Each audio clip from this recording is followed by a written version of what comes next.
Saya coba record. Oke.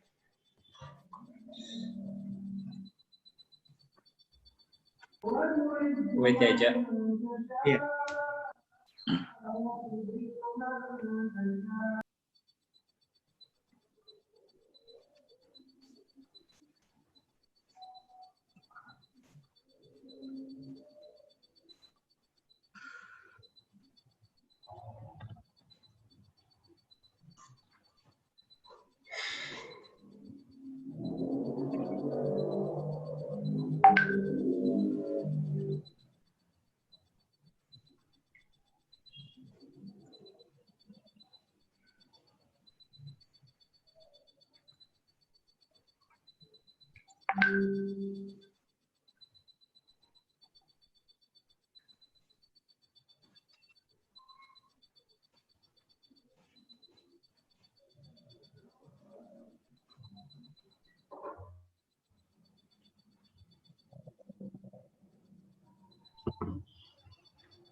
Assalamualaikum warahmatullahi wabarakatuh.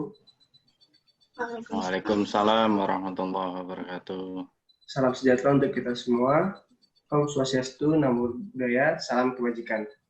Pada video kali ini kita akan membahas tentang bantuan langsung tunai desa. Tujuan dari video ini sendiri untuk mengedukasi dan menjadi informasi kepada para penonton sekalian. Pada video kali ini saya tidak sendirian, saya ditemani bersama teman-teman kelompok saya yang terdiri dari Erdita Mustika Ningtyas, Muhammad Haikal Fikri, dan Nurul Hilyati. Kemudian kami juga ditemani bersama Bapak Ferry Sulistiono, selaku analis keuangan pusat dan daerah di Direktorat Jenderal Perimbangan Keuangan, sekaligus dosen di Politeknik Keuangan Negara STAN. Untuk memulai diskusi kali ini, izinkan saya untuk menjelaskan secara sekilas mengenai bantuan langsung tunai desa. Kemudian dilanjutkan dengan pemaparan singkat oleh Bapak Ferry Sulistiono. Oke, langsung saja saya mulai.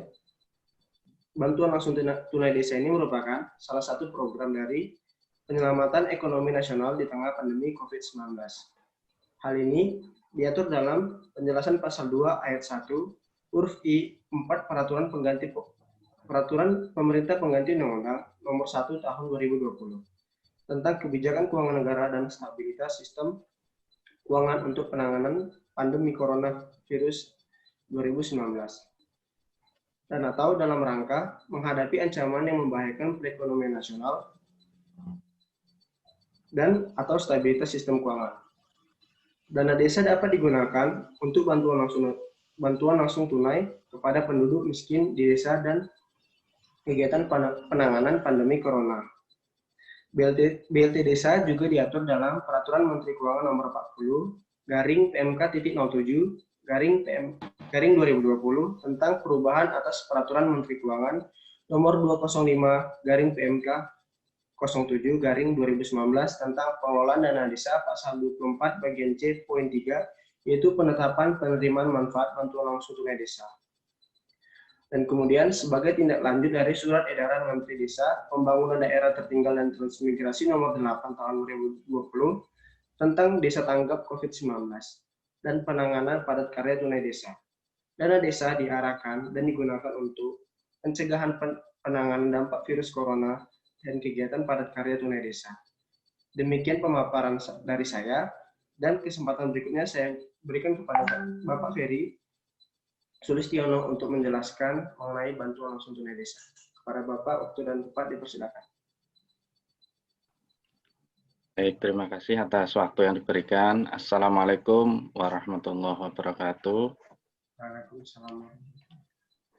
Ya, jadi di tengah pandemi COVID-19 ini kita tarik ke belakang dari bulan Maret ya. Seluruh dunia juga mengalami hal yang sama ya, mulai dari bulan Maret sampai bulan Juli bahkan sampai Agustus sekarang.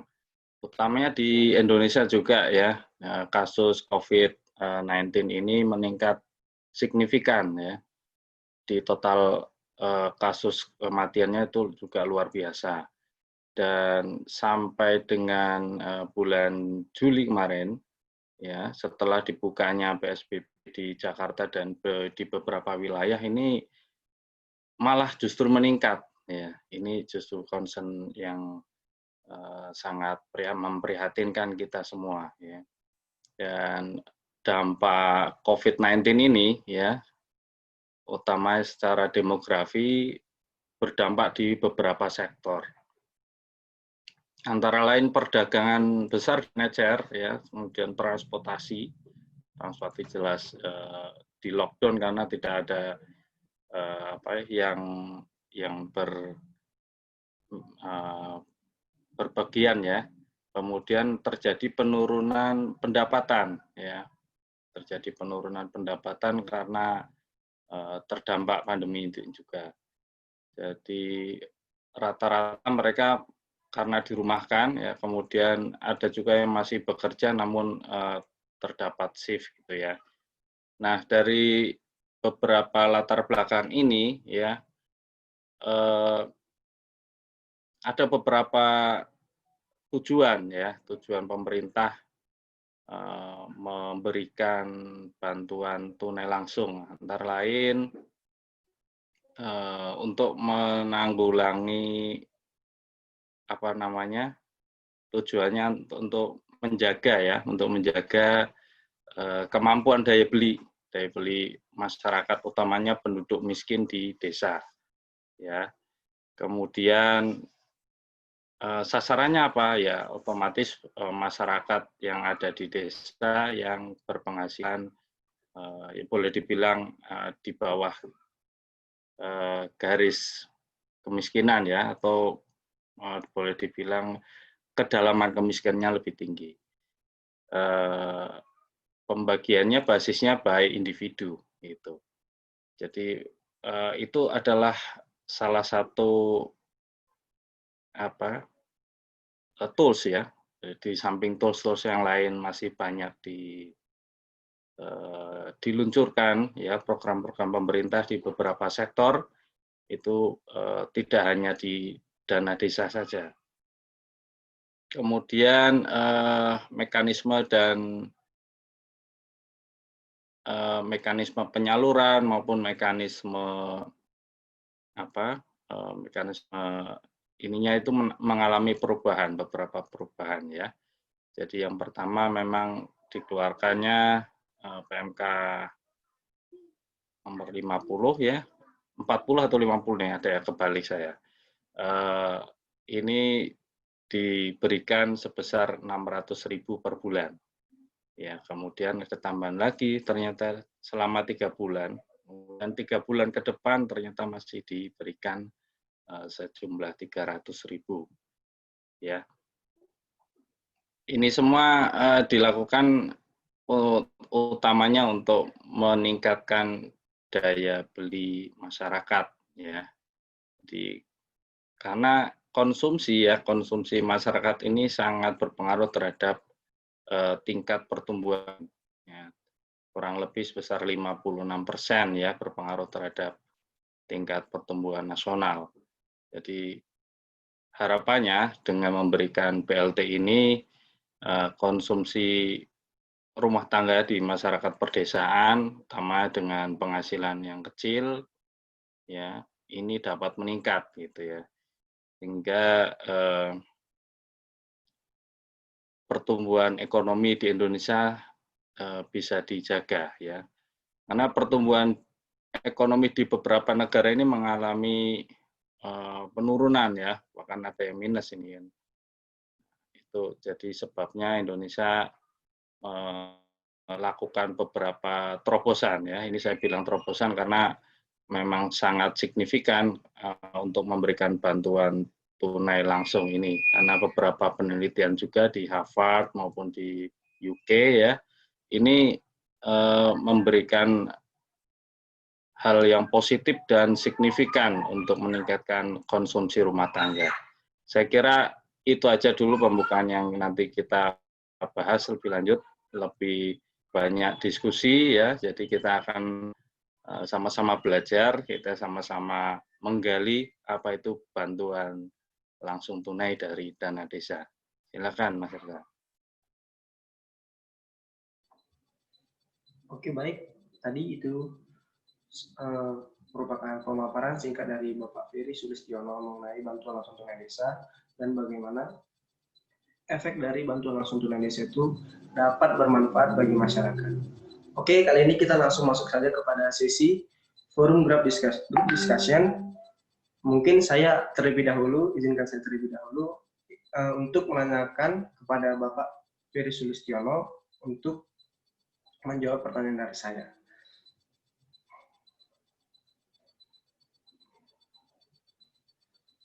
Jadi kami beberapa waktu lalu, teman saya, Nurul Hilyati, baru saja melakukan sosialisasi. Maaf Pak, bukan melakukan sosialisasi, baru saja melakukan wawancara terhadap penerima bantuan langsung tunai desa. Kemudian dari tanggapan penerima bantuan langsung tunai desa, beliau mengatakan sosialisasinya itu terlalu mepet atau terlalu dadakan. Misalnya, pengumuman BLT itu tiba-tiba, sedangkan untuk mendapatkan penerima bantuan langsung tunai, mereka harus melengkapi syarat-syarat dan dokumen-dokumen. Nah, karena keterbatasan waktu itu, mungkin sebagian nggak dapat yang harusnya bisa dapat, tapi karena keterbatasan waktu, mereka nggak bisa menyiapkannya dengan baik.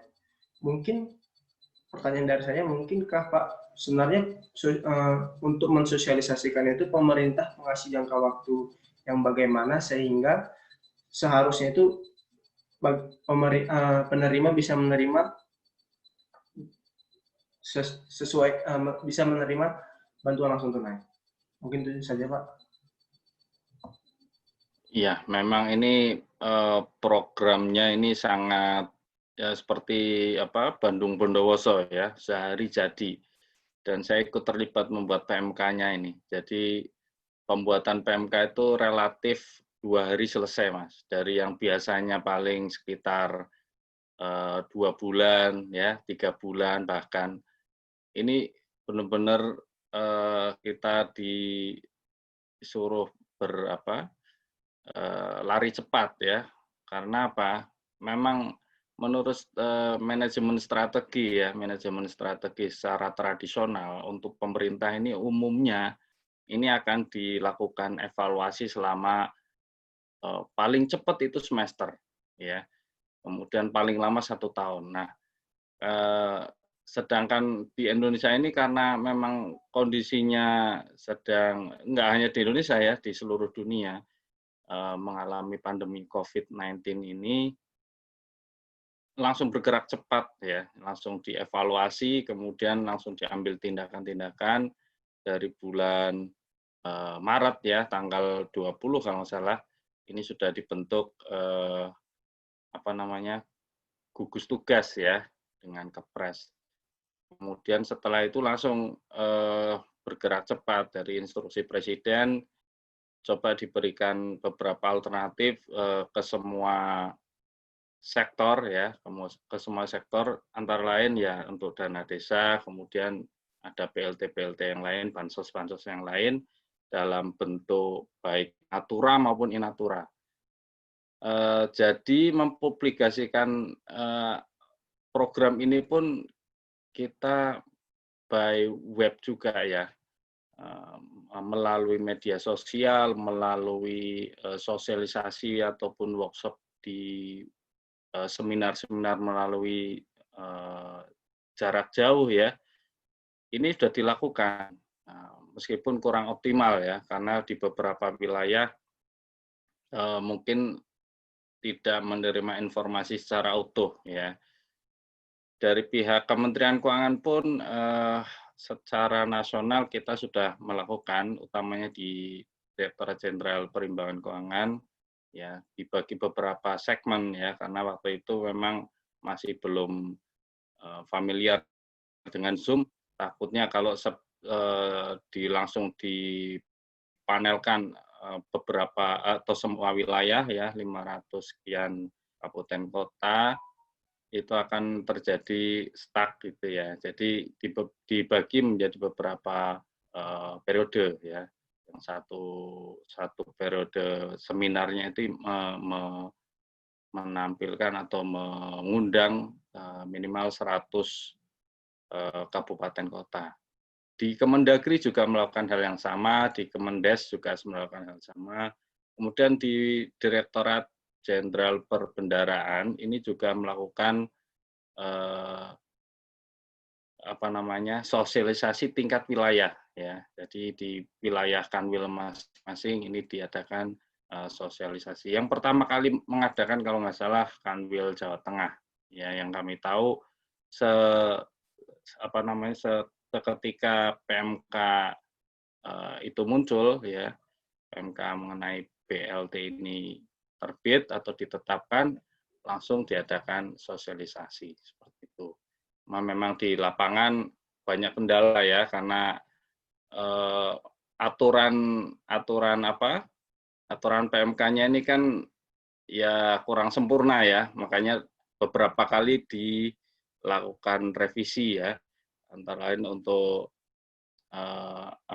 relaksasi peraturan ya, yang dari tadi Mas Raja ini menanyakan persyaratannya susah dan sebagainya, itu juga langsung kita revisi ya, jadi direlaksasi, utamanya pembuatan perdes gitu ya, pembuatan perdesnya dihilangkan atau nanti ditarik ke triwulan ketiga, dan nanti revisi yang terakhir perdesnya akan ditarik di tahun berikutnya, karena memang ini hal yang super istimewa ya, super darurat ya, jadi ya seperti itu kondisinya.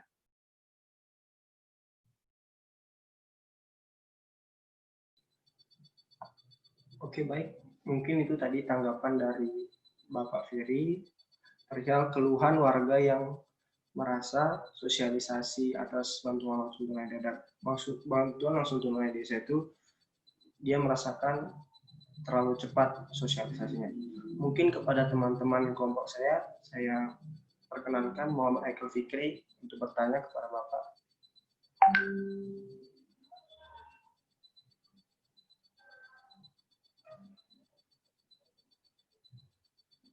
Silakan yang lain.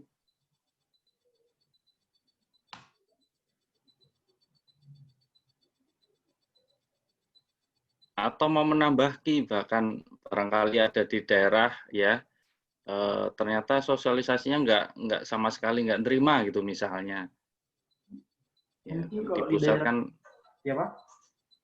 Iya, kalau kita kan kacamata pusat ya, jadi mungkin kurang helikopter view-nya kurang kecil gitu ya, kurang besar malah bahkan ya. Hanya kurang mengena di masing-masing daerah ini kan. Sekarang yang lagi ngetren kan drone view-nya ya. Wah, bukan helikopter view malah. Gimana Mas, kalau di daerah gimana? Mungkin kalau di daerah saya ada beberapa warga yang memang taraf hidupnya lebih layak malah menerima bantuan langsung tunai, Pak. Bahkan ada yang lebih di bawah yang menerima itu malah nggak dapat gitu. Ini terkait masalah data soalnya ya. Iya Pak. Iya, DTKS-nya ya. Misalnya yang lain mungkin teman-teman izin menambahi Pak. Ya, silakan Mbak. Jadi itu di daerah kan gini Pak, kalau BLT desa itu ada syaratnya kan Pak, tidak boleh masyarakat yang menerima PKH sama bantuan sembako ya Pak, kalau nggak salah itu. Yang benar-benar miskin itu sudah mendapat bantuan PKH sama yang sembako itu. Dan kalau yang dapat BLT ini justru tuh malah yang di atas dari yang sebenarnya miskin-miskin banget gitu Pak. Makanya kayak nggak tepat sasaran karena ada pengecualian dari PKH sama sembako tadi Pak. Iya. Sebenarnya kan yang benar-benar miskin udah dapat bantuan Pak. Nah seperti itu, makanya jatuhnya ke yang malah di atas level dari ekonomi dari si miskin tadi Pak. Kalau menurut peraturannya kan PMK menyebutkan bahwa penggunaan untuk BLT ya minimal 35% ya. Kalau kurang dari itu nanti mendapat apa istilahnya harus menyurati ke bupati ya, karena alasannya kenapa. Kalau lebih dari itu juga melakukan hal yang sama. Dan yang saya khawatirkan memang karena data jumlah penduduk miskin ya di desa ini kan sebetulnya desa mempunyai mekanisme tersendiri ya. Jadi mulai dari RT, RW sampai dusun ya, itu merekap ya siapa yang miskin, siapa yang masuk ke kriteria BLT dana desa. Ya, namun pada kenyataannya memang ada 14 kriteria yang masuk ya. Jadi memang tidak gampang untuk melakukan masukan data dari penduduk atau masyarakat. Yang kedua, setelah itu diverifikasi ke tingkat kabupaten. Ya, setelah di tingkat kabupaten ternyata data yang dipakai yang dari DTKS, ya, yang dari Kementerian Sosial yang dilaksanakan di tiap-tiap kabupaten itu di dinas kesejahteraan sosial ya. Nah, di situ terjadi miss data ya. Jadi datanya itu tidak sama ya. Ini masalah juga dan sampai sekarang kita juga telah dorong ya melalui surat edaran bersama baik Kementerian Keuangan, Kementerian Sosial ya dengan Kementerian Dalam Negeri, juga melibatkan Kementerian Desa juga ya, karena mekanisme itu nanti sudah diantisipasi, tapi belakangan setelah tahu banyak kasus ya, ada beberapa orang yang dapat bantuan BLT dapat dari dana desa, kemudian mendapat PKH juga dapat, ada yang beberapa di desa ada yang seperti itu. Itu sebetulnya yang memang terjadi di lapangan ya, memang tidak mudah untuk melaksanakan suatu program, utamanya program yang tidak direncanakan sebelumnya ya. Jadi ini memang perencanaan dari sisi perencanaan sangat minim ya. Namun memang harus dilakukan karena kalau tidak nanti berdampak meluas dan utamanya kalau tidak dilakukan ini bisa menjadi seperti efek domino. Ya, efek domino kan malah lebih berbahaya lagi ya. Yang tadinya baik-baik saja ya, karena efek domino ini jadi semakin dari mulai kesehatan ya, dari kesehatan ini berdampak ya, penyebaran COVID-nya, kemudian secara sosial juga akan melalui penularan ya, dan ekonominya terganggu, ekonomi otomatis nanti melambat, pertumbuhan bahkan menurun tajam sampai negatif. Kemudian berpengaruh juga terhadap keuangan, baik keuangan secara regional maupun secara nasional. Ini akan dampaknya semakin meluas kalau tidak segera ditangani secara serius ya, gitu Mas. Itu Mbak.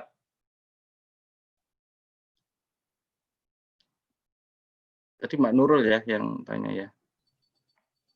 Iya, tadi Mbak Nurul. Ya.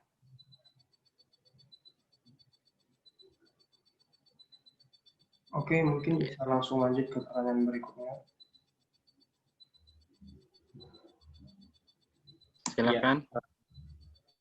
Kalau pertanyaan dari saya Pak, kenapa sih Pak dinamainnya itu BLT Desa? Apakah memang ada fungsi-fungsi yang berbeda dengan BLT yang dibagikan di perkotaan? Wah, ini nama ya, masalah nama ini saya kurang tahu latar belakangnya, tapi yang jelas di perkotaan dan perdesaan itu ada jumlah kemiskinannya juga ada ya kan. Namun kalau secara umum fungsinya sama untuk meningkatkan daya beli, ya. Namun kenapa ditekankan di desa? Karena di desa tingkat kemiskinannya itu lebih besar dari di perkotaan. Itu. Jadi lebih difokuskan ke tingkat desanya, ya. Jadi di desa itu tidak hanya bantuan langsung tunai, ada beberapa bansos lain, ya, dari bansos berupa bantuan tunai langsung dari Pemda, dari APBD, baik APBD yang tingkat provinsi maupun tingkat kabupaten, ya.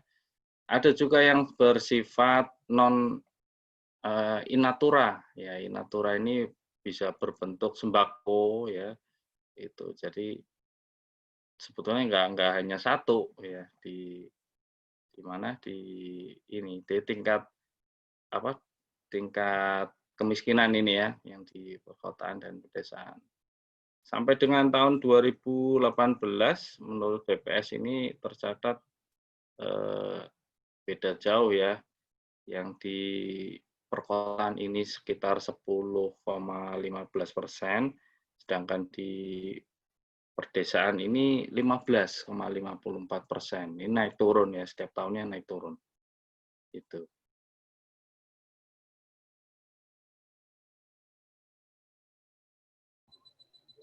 Oke, baik Pak. Terima kasih atas tanggapannya. Mungkin untuk Saudari Erlita, kalau ada yang ingin ditanya mengenai bantuan langsung tunai, silakan. Jadi gini Pak, BLT ini bagaimana dasar pertimbangannya sehingga BLT ini ditetapkan dalam rangka upaya penyelamatan ekonomi nasional? Apakah tidak ada opsi lain selain bantuan BLT ini atau bagaimana? Ya, yang pertama, ya, yang tadi saya sudah sampaikan, ya, kenapa sih, pertimbangan apa sih yang kenapa digunakannya BLT desa, ya, di dalam dana desa. Yang pertama tadi lihat di tingkat kemiskinan, saya nggak bisa nampilin, ya, atau saya bacakan aja. Bisa share nggak, Mas? Sebentar ya Pak, lagi saya coba Pak. Ya, menunggu itu, ya, dari tingkat kemiskinan saja, ya, tingkat kemiskinan tadi saya sampaikan di pedesaan dan di perkotaan. Di pedesaan lebih tinggi dibanding dengan tingkat kemiskinan di tingkat perkotaan, ya. Kemudian dasar pertimbangan lain, tingkat konsumsi masyarakat, ya, mengalami penurunan karena, ya, adanya lockdown, ya, PSBB ini, kemudian masyarakat yang semakin miskin tambah miskin lagi, gitu, ya. Kemudian kenapa sih disuruh ditingkatkan konsumsinya? Karena konsumsi rumah tangga ini sebagai penyumbang PDRB paling tidak sebesar 54% sekian, gitu, ya.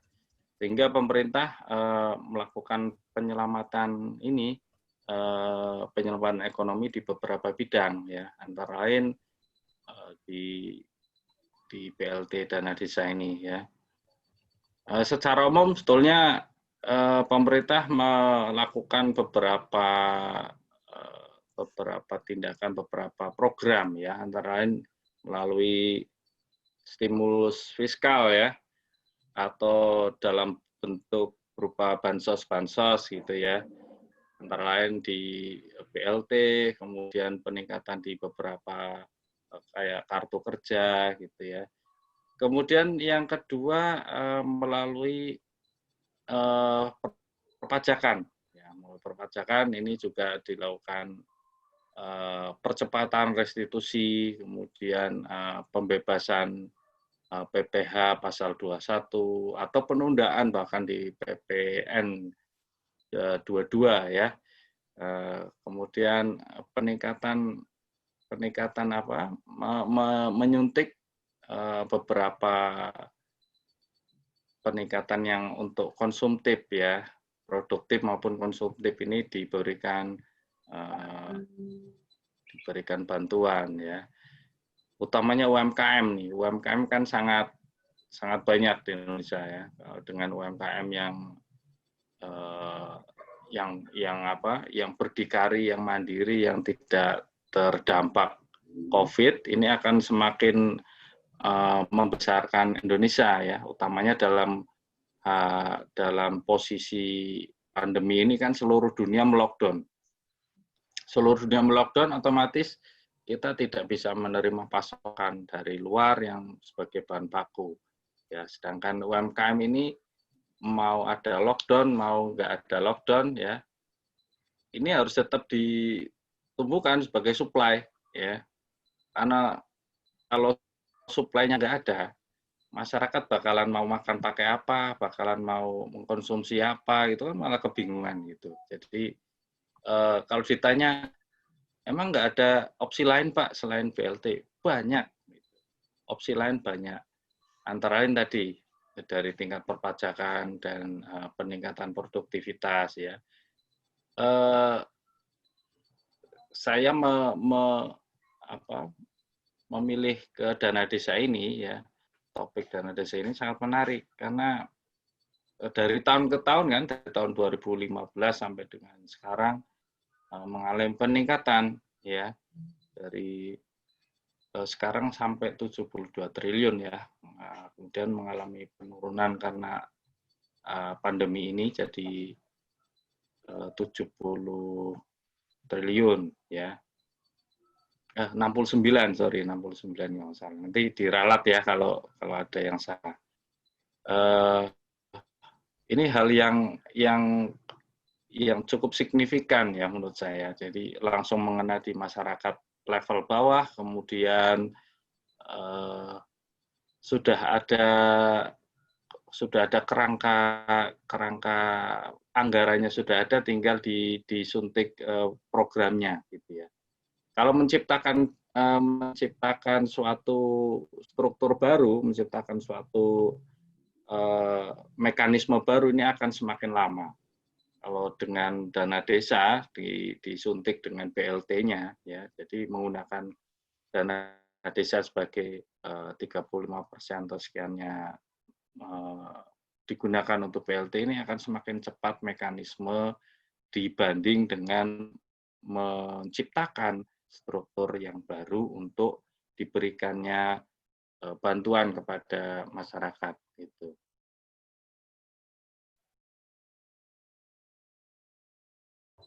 Itu Mas. Oke, baik Pak. Terima kasih, merupakan jawaban yang sangat baik, mungkin bisa diterima para penonton kita nanti. Mungkin karena keterbatasan waktu, mungkin hanya ada satu pertanyaan lagi yang mungkin bisa kami ajukan kepada Bapak Ferry. Mungkin pertanyaan itu dari saya.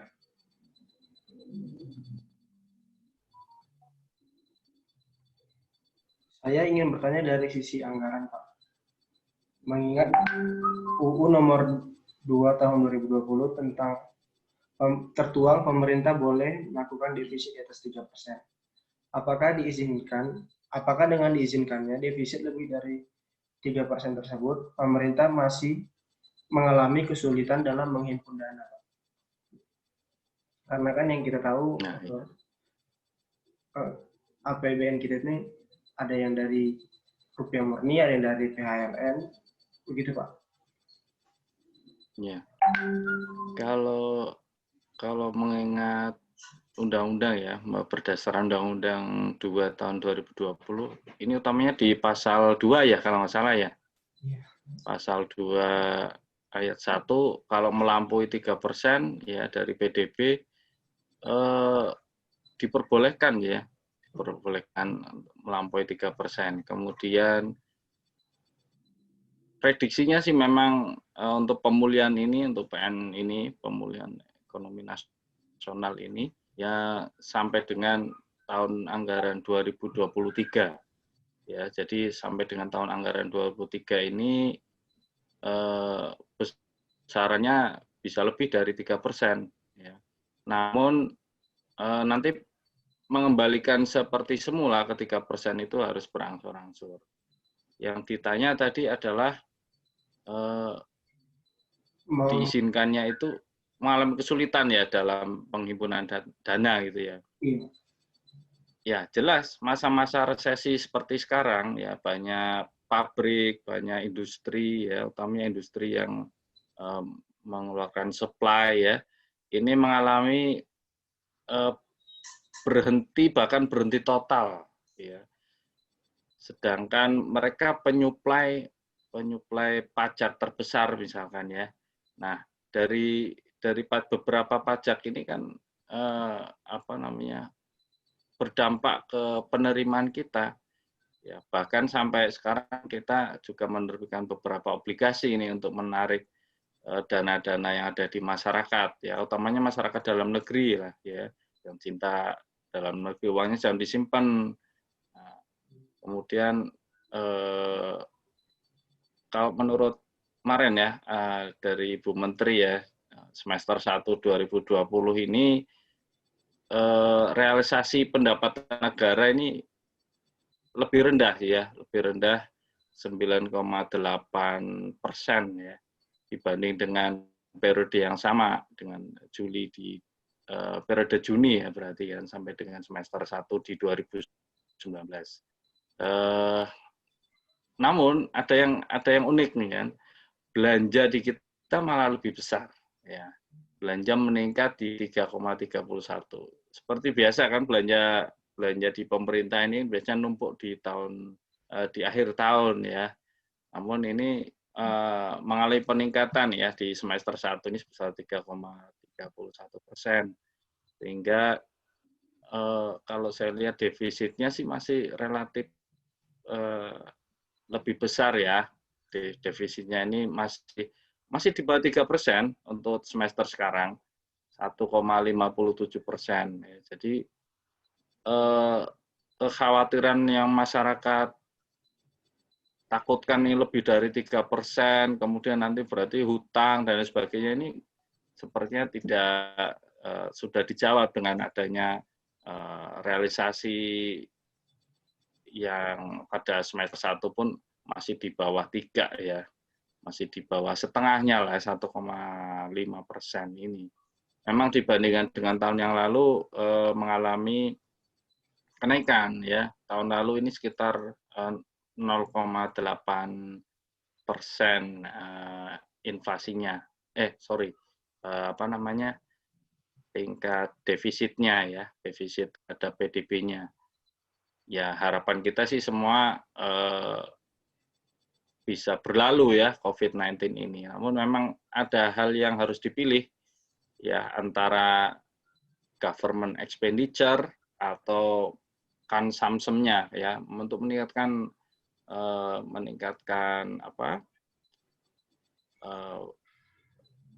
pertumbuhan ekonomi kan kita membutuhkan investasi, kita membutuhkan konsumsi ya. Tadi konsumsi rumah tangga pun sekitar 54% kan berarti memang tepat ya untuk diberikan suntikan dana untuk konsumsi untuk meningkatkan konsumsi rumah tangga. Kemudian kalau investasi sangat susah ya kalau investasi memang di masa-masa pandemi ini malah pada narik modal semua kan. Nah dari pajak juga kita harus melakukan gebrakan juga ya, antara lain tadi menunda penerimaan ya, menunda dari PPh pasal 21 bahkan ada yang membebaskan gitu. Dampaknya apa ya? Dampaknya terhadap penerimaan lagi, dia muter-muter juga itu ya.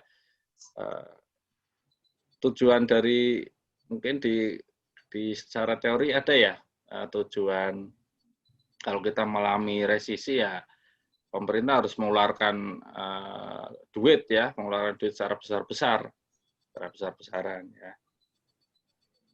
Ekspansinya harus untuk menangani beberapa kendala ya, tapi memang harus tepat. Yang berdampak lebih signifikan itu yang harus digenjot terlebih dahulu ya. Kemudian bahkan ada instruksi pemerintah kemarin ya melalui Presiden Jokowi menyampaikan bahwa kita harus membelanjakan yang sudah dianggarkan ya, utamanya untuk beberapa sektor-sektor yang signifikan untuk meningkatkan pertumbuhan ya. Seperti itu Mas ya. Oke, baik Pak. Terima kasih atas jawabannya. Mungkin kita udah sampai di penghujung video karena keterbatasan durasi. Mungkin kepada Bapak Ferry bisa menyampaikan pesan untuk masyarakat tentang penggunaan dari bantuan langsung tunai desa ini atau berupa saran kepada pemerintah. Mungkin Bapak bisa menyampaikan. Iya, jadi ya untuk bantuan langsung tunai ini memang sangat diperlukan masyarakat kecil ya. Jadi utamanya untuk masyarakat miskin. Namun perlu diperbarui juga untuk data-data kemiskinan di tingkat desa ya.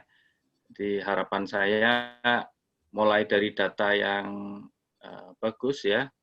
Ini akan menghasilkan kebijakan yang tepat ya.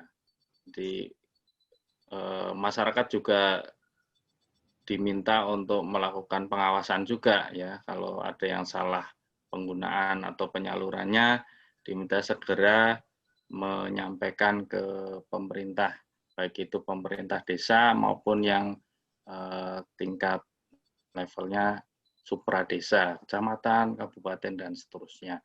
Ini untuk meningkatkan kualitas penyaluran juga, untuk meningkatkan daya beli masyarakat ya. Jadi dan kepada instansi-instansi terkait seperti Kementerian Dalam Negeri, Kementerian Desa ya, dan Kementerian Sosial harus menjadi satu kesatuan untuk satu datanya ini. Jangan sampai di Kementerian Dalam Negeri punya data sendiri, di Kementerian Desa punya data sendiri, bahkan di Kementerian Keuangan punya data sendiri gitu ya.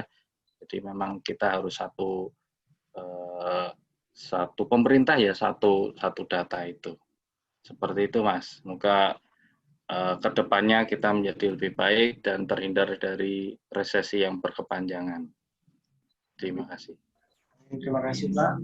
Mungkin saya akan menyampaikan penutup dari diskusi kali ini.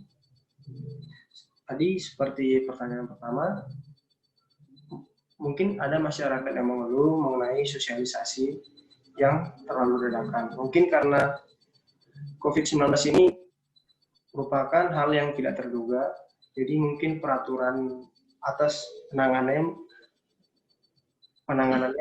menjadi dadakan. Mungkin ke depannya pemerintah sudah bisa menanggulangi atau sudah tahu menentukan langkah-langkah karena pemerintah sudah tidak terkejut lagi atas adanya pandemi COVID-19. Mengingat di APBN tahun 2020, pandemi bukan merupakan risiko APBN, tapi sejak ada pandemi COVID-19, maka dirubahlah bahwa pandemi ini menjadi risiko dari perekonomian negara. Kemudian terkait pertimbangan BLT, kenapa BLT menjadi salah satu program untuk membantu masyarakat miskin, karena dengan tingkat konsumsi masyarakat yang menurun, karena PSBB menyebabkan masyarakat miskin makin miskin. Untuk itu pemerintah menetapkan salah satunya kebijakan fiskal seperti bantuan prakerja, BLT, dan sebagainya. Bahkan pemerintah juga memberikan relaksasi seperti penundaan PPh 22. Selanjutnya, hal itu untuk meningkatkan produktivitas dan konsumtif diberikan bantuan seperti UMKM.